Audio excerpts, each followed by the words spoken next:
오늘은 선생님이랑 영상을 같이 보면서 합시다. 자, 오늘 내용은 온실 효과와 온실가스에 대한 내용이에요. 한번 책을 같이 봅시다.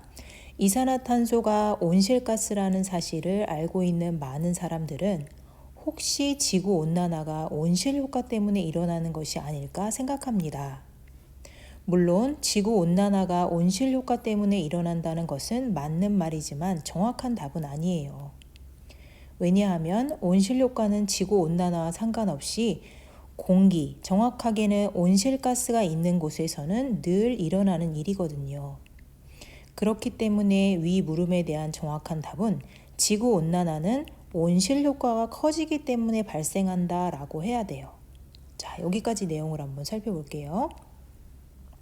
여기서 작가는 온실효과와 지구온난화의 관계에 대해서 이야기하고 싶은 거예요. 온실효과는 공기층이 있으면 되는 거였죠. 여기 지구가 있으면 지구를 둘러싼 공기층이 있었어요. 그죠? 이걸 대기라고 부르죠. 대기가 있으면 언제나 뭐가 일어날까요? 담요를 덮었으니까. 대기는 지구의 담요와 마찬가지예요. 담요가 있으면 어떤 효과가 나타나죠? 그쵸? 온실효과가 나타나는 거예요. 만약에 온실효과가 없으면 여러분이 아무 옷도 입지 않고 그냥 있다고 한번 생각해 보세요. 옷도 입지 않고 담요도 없으면 얼어 죽겠죠. 그런데 대기가 담요 역할을 하기 때문에 우리는 따뜻하게 있을 수 있어요. 그런데 한여름에 점점 두꺼운 담요를 입는다고 생각해 보세요. 견딜 수 없겠죠. 그 비밀이 여기 숨어 있습니다. 그러면 계속 한번 읽어보도록 하겠습니다. 지구를 감싸고 있는 공기는 대부분 질소와 산소로 이루어져 있습니다. 이 두 기체를 합하면 전체 공기의 99%가 되니까 공기는 질소와 산소로 이루어져 있다고 해도 아주 틀린 말이 아니에요. 거의 다 질소와 산소네요. 그러면 우리가 알고 있는 이산화탄소는 어디 있나? 그러나 질소와 산소는 지구의 온도를 높이는 온실가스가 아니에요. 온실가스는 공기 중에 매우 적은 양을 차지하는 수증기, 이산화탄소, 오존, 메탄 등입니다. 와, 이거 놀라운 사실인데요. 이런 온실가스가 지구를 덮고 있는 담요인 것이지요. 온실가스가 없다면 온실효과는 일어나지 않아요. 자, 여기 핵심이 있네요. 우리가 아까 봤던 이 공기층 있죠. 이 공기층이 있어야지만, 이 대기층이 있어야지만 지구는 일정한 온도를 유지할 수 있고 우리가 따뜻하게 지낼 수 있어요. 그런데 여기에는 굉장히 많은 것들이 있는데 거의 대부분은 질소와 산소예요. 얘네들은 온실 효과를 일으키지 않죠. 그런데 나머지 다른 것들이 있어요. 이렇게 아주 적은 양인데 적은 양의 수증기, 이산화탄소, 오존, 메탄 이런 것들이 있는데 이런 것들은 전체의 1%밖에 되지 않아요.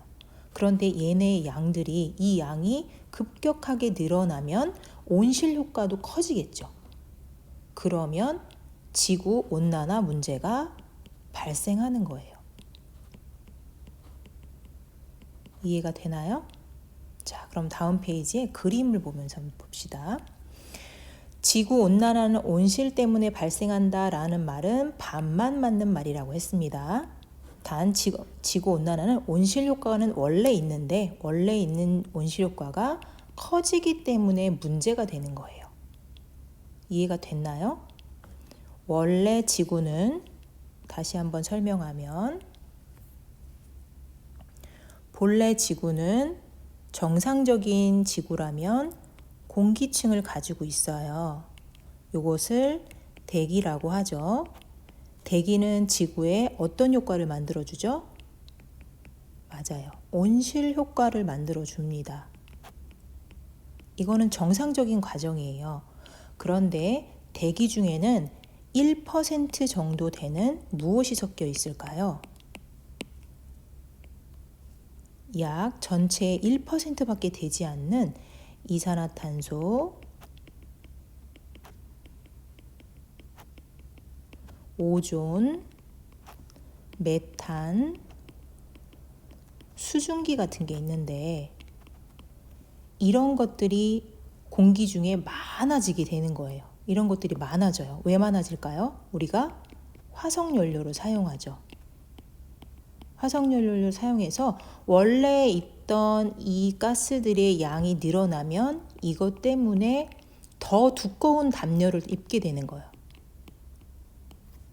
더 두꺼운 담요가 되는 거고, 더 두꺼운 담요는 결국은 지구를 지나치게 따뜻하게 만드는 지구온난화 문제를 만들어주는 거죠. 이해가 됐나요? 자, 그럼 오늘의 핵심 내용은 다 정리가 됐습니다. 이전 선생님이 질문으로 질문하는 것들을 공책에다가 적어 보도록 합시다. 수고하셨습니다.